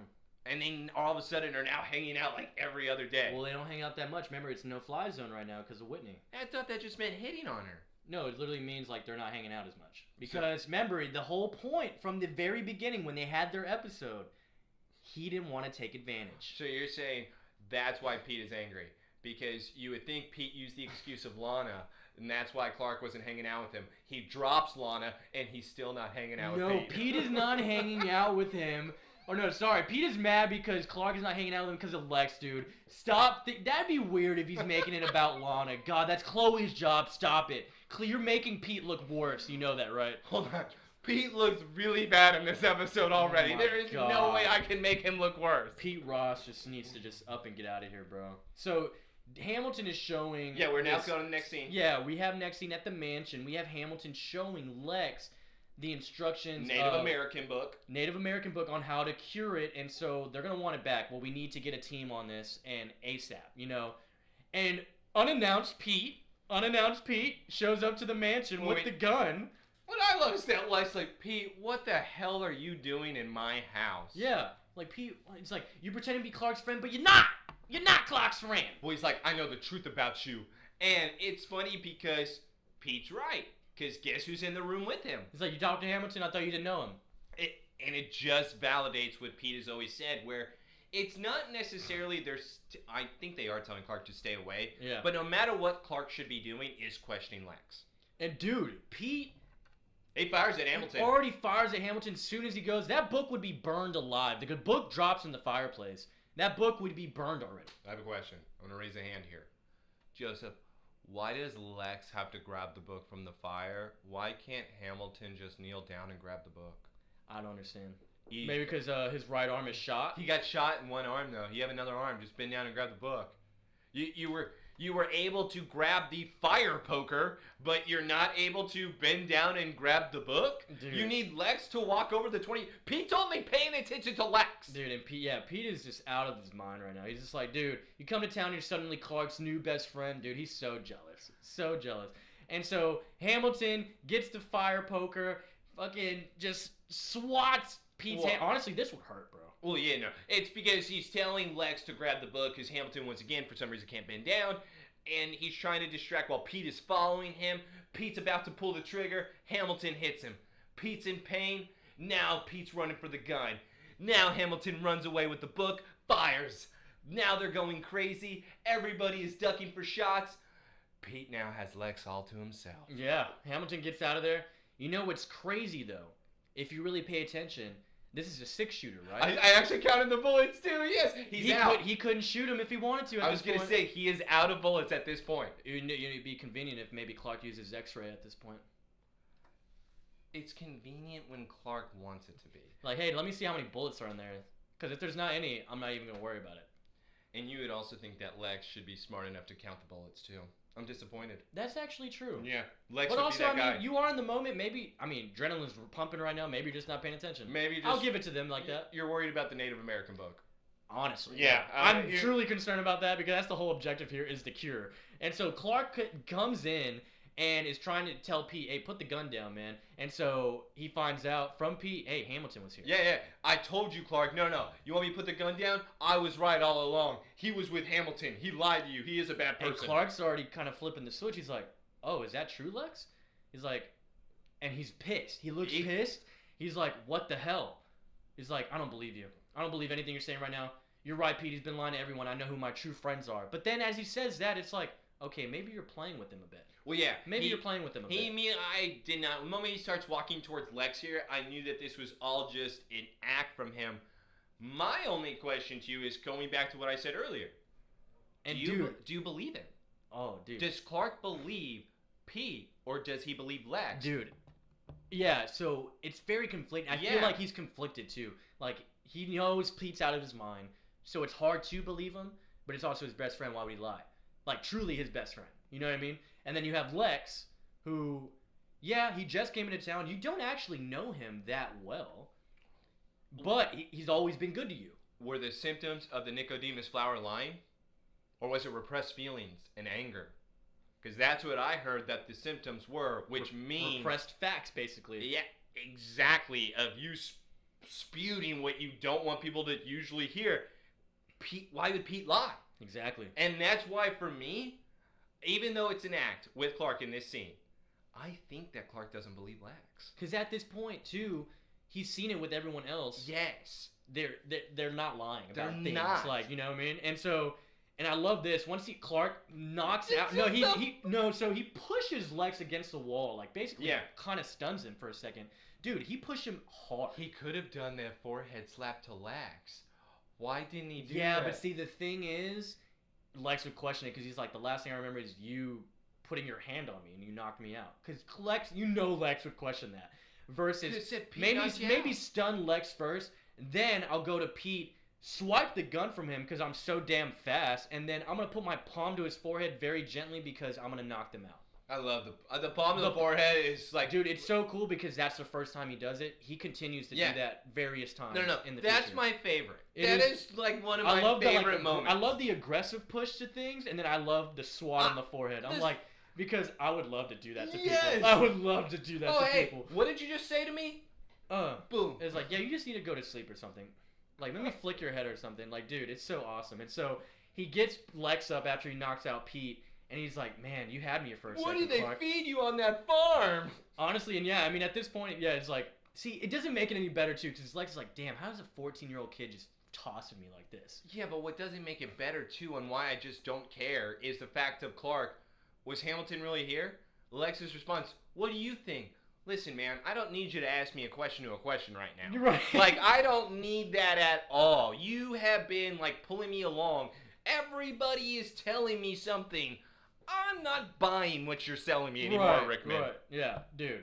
And so, Lex is like, you almost had me for a second, man, but no, we're good. So now it's clear and obvious that John is waking up in the hospital, and they got the cure. The cure is fine. He wakes up Clark, and they're just fucking happy. Like, John is just awake. Are you happy John's awake, dude? I'm so happy John's awake. In fact, I'd rather him run over to Lana's room so I can see hoop earrings one more time before they go away. You know Whitney's in there, dude. Or wait, is he doing stock at the store? No, he's probably at the room across visiting his dad. No, dude, he's sick in Metropolis. Remember, he's at the hospital in Metropolis. Oh, okay, so his dad has money. Someone has money. Well, that academy. And so, of course... Lex is looking like, oh man, they're so happy, but who's going to give Lex his credit? No one. He doesn't deserve credit. Dude, he got the cure. He caused it all by hiring a madman. No, that's true. He didn't even do research over the madman. Chloe found the paper that he was going to do immediately. That's true. And so after the hospital scene, who do we have going up to the barn again? Or sorry, not the barn. She's going back to Hamilton's lab. The warehouse lab or whatever. She goes, and it's empty. I like this. It's empty. Yeah. It's like, what the hell? I was just here last night. Yeah, and everything is completely cleared out. Like, it's gone. Like, there's no evidence of, like, anything. You wouldn't even think someone lived there at one point. No, and, I mean, there's even stairs. That was actually a big facility when you think about it. Oh, for sure. No, he had a nice little lab there. And so we jump to the mansion again, and Hamilton's like, dude, where's my lab? He's like, yeah, I destroyed everything. But actually, you know what? It's only because people are talking. And I'm going to move you actually to a much better lab, and it'll be nice and funded and everything. You'll be good. Well, I'm going to move you not only to a lab, I'm going to move you to Cadmus Labs. I think that's where your talent can be used. I'm gonna stick you out there to hide you. It's just so awesome because this dude is telling Lex, like, you're opening up the Pandora's box right now. He's like, hey, Dr. Hamilton, I'm just the key. Well, no. What I actually kind of got out of that scene too is Hamilton is really like, Lex, I'm a bad guy. You're the one giving me the money here. This is all you. And it was made like that from the get-go too. He told him, like, this is my research. I do this stuff because I'm fixated on it. Sure, the things I may be doing are probably going to lead to bad things, but I'm just all about the science. He's like, I don't care. I just want to keep going, baby. Like, he's a true scientist. Like, the people that, like, yeah, let's experiment on people. No worries. Because to your point, it is a bad guy, but it's not like he's like wanting to harm people. He just cares about experiments. He doesn't care about anything about science, discovery, science, benefits, whatever. Dude. Doesn't care about the end result if it harms others. Exactly. So they shake on it. He puts them in Cabot's labs. He's employed, like officially employed, technically. And so we get to love this the end scene. We get to the end scene. I love this scene quite a bit. Where are we at, dude? We're back at Chandler's Field. We're at on the windmill. top of the windmill. How did he get her up there? How did he get her up there without her noticing, oh, we're up at the windmill? Because he has her eyes covered. He's like, surprise, Lana, look at this. So that's what I'm going to ask you. So you think that she climbed the ladder, and then he went up there behind her, then covered her eyes, and then said, now you can see. So, and the entire time her eyes were actually So you love this scene, huh? I love this scene. I hate that part about it. Okay, how did he get her up there? That part. I'm letting it go. Close your eyes. You can't see where we're going. Holy shit, I can tell we're at windmill because I'm climbing a ladder, Clark. So her response, though, I miss the hoop earrings. She is so happy because she is able to see the city. Her reaction, though, it's beautiful. She doesn't seem like she cares. Yeah, it's like the deepest desire. This is your deepest desire, and yet you're up here. It's like, oh yeah, it's beautiful. It's pretty. Yeah. What? And so yeah, she sees the skyline, which actually does look really cool. It looks cool, but honestly, the windmill, this whole area scenery looks fake. It looks fake. No, it doesn't. This is really high quality special effects. Where now Clark, so Lana, I can't believe that we're up here. Clark, yeah, it's all gonna be about getting down. How are you? What are you gonna do? You just gonna tell her to close her eyes again? Yeah. So and yeah, they're talking about their little problems here. It's like, so Lana's like, yeah, I had to apologize to my whole staff at the Talon. I had to apologize to Lex and Whitney. I just wish I could remember what happened. And Clark's like, oh yeah, it's probably good you don't remember. It's so funny because Lana's like, sounds like I got a little bit out of control. Clark, yep. Yeah. Uh-huh. I think everyone could agree with that. He's not even looking at her right now. He said, yeah, you spoke your mind. You did what you wanted. Kind of God, Clark, you suck, dude. Kind of like an alpha Lana. Alpha Lana. So you're basically saying Lana sucks. She's a beta. That's exactly what he's saying right now. And she just laughs and chuckles like, I couldn't believe what I was wearing. Look what her outfit is right now. Yeah, and she's like, give me the skirt again. She's like, I couldn't believe what I was wearing. What does Clark say? It's like, I kind of liked it. Okay. So my question to you is, she knew what she was wearing underneath the skirt and the shirt. His comment there, does she then think that he saw underneath? Yes! Because her face is like, it's distraught. Like, yeah. I'm like petrified a little bit. Because she doesn't like that means you may have saw me naked. Exactly, and that's the reaction I think she's going. As soon as he says, I kind of liked it, she turns to him like, what did you like? What did you see? And then she's like, wait, Clark, I didn't do anything embarrassing to you. Or say anything to you, right? That I should know about. And he's hesitant on it too. It's so obvious she did. Like, he's like, would you tell her? Would you tell her? No. You're going to keep it to yourself forever? Well, dude. That's going to be your moment forever that you're just going to keep? I mean, I think it's better that given the circumstance because, like... I would tell her. Because the thing is, if you do tell her, Whitney.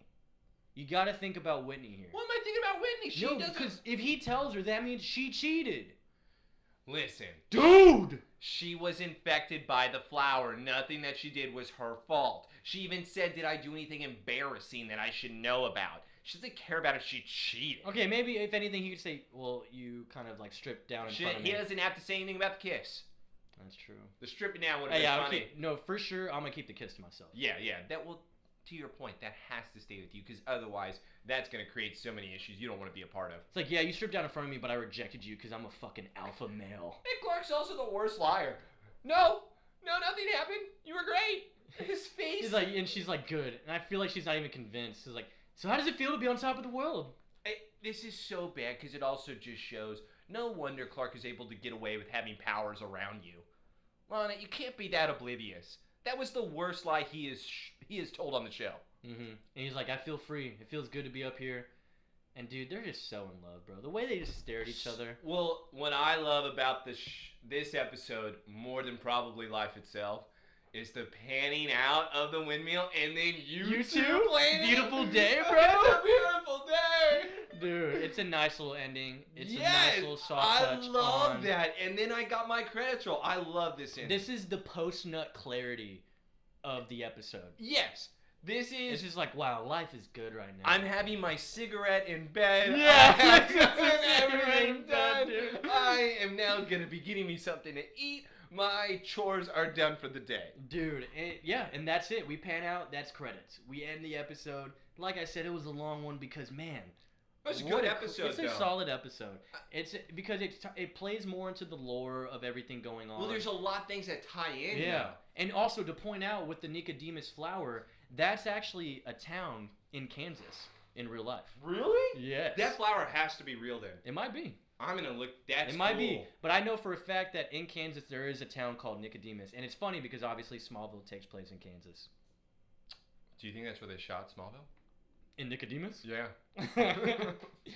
Dude. All right, we promise we'll give you an episode with your town name. All right? Can we shoot here? Dude, and you know it's crazy because, like, just a fun fact about the James Beal guy. He actually has, like, a lot of little acting credits, man. He looked familiar. Dude, tell me why he was in Mobile Suit Gundam. Wait. You're talking about he was, like... He played a voice in Mobile Suit Gundam. Which one? Are you talking about Mobile Suit, or are you talking about, like, Mobile Gundam Suit Wing Gundam, or G Gundam? specifically Mobile Suit Gundam. He played Slugger Law. I think I know. Man, Mobile Suit's like the... He was in the original? Yeah. He was in the original. How old is he? Dude, he's a little old, and he was, what's funny, he plays a doctor in a later episode in Smallville. He was in Kicking It Old School with Michael Rosenbaum. He was in that movie as well. I don't know if you ever knew My Gym Partner's a Monkey back on Cartoon Network. Might have been a little bit after, the Prime, Cartoon Network, like Ed, Edd and Eddy and all that. But he had a reoccurring character on there. 2000 and 2003 is all I live for. That was it, actually. My Gym Partner's a Monkey. Oh. And then he was a detective in the Blade TV series. It's so weird. A lot of these people have Blade TV What's series. with the Blade comparisons with these actors and actresses? I didn't even know about the Blade show, and yet all of them are in it. Yeah, it's crazy. But that's really all the fun facts. Because I wanted to look into that guy. I was like, I feel like he looks familiar maybe. Maybe he has some ties. But, dude, the Mobile Suit Gundam, I loved that. Of course. I loved that part. That's got to be early, though. It's got to because that was, what, mid-90s, I would say, whenever they did it the was dub? early because even when you go to his acting credits, it's like one of his first things he's did. I know they did the dub later on because I thought the original came out in, like, 88. Well, yeah, dub back then took forever to come out. Exactly. It took forever to come out. But, yeah, I mean, that's it. That's all I got. You got any insight? Any things you want to lay out there? You horned up right now? All I know is that image of Lana in the pool is probably going to be sticking with me for a while. I just, man, I need some red lace in my life. Man, it was like a wild thing. That's what that was. I was like, I really sat there and I was like, I'm the only one in this room watching this, right? I'm by myself, right? No one's coming in? No one can see. You have it like preset to another channel, so you have to go back in case someone walks in. You're like, oh yeah, I'm watching the news. Yeah. I'm watching the news. Sports. Some guy just died. So horrible accident. And so that's it for this one. Next week we got we got episode 16, Stray, about the little kid that ends up basically being like a foster child to the Kents. This is gonna be a 20-minute episode. Yeah, it's not a great episode, but whatever. We're all along. You gotta stick with us for the ride, fellas and ladies. You gotta stick with us here because we're gonna take it to every single episode. We have to take it every single because, like what we've talked about, there's too many things to tie in with the bad episodes. Oh yeah, man. And so after that, that's it. We appreciate you listening once again. We'll be back next week. We should learn how to grow the Nicodemus flower. Oh. A strand of marijuana. We'll call it the Nicodemus. Yo, you want to take a hit of this? Yo, get your repressed feelings out. Dude, pandemic number 2. Yeah, I think it's called PCP, right? So anyways, we'll be back next week for episode 16. Enjoy this one. Adios. I love it. I love it.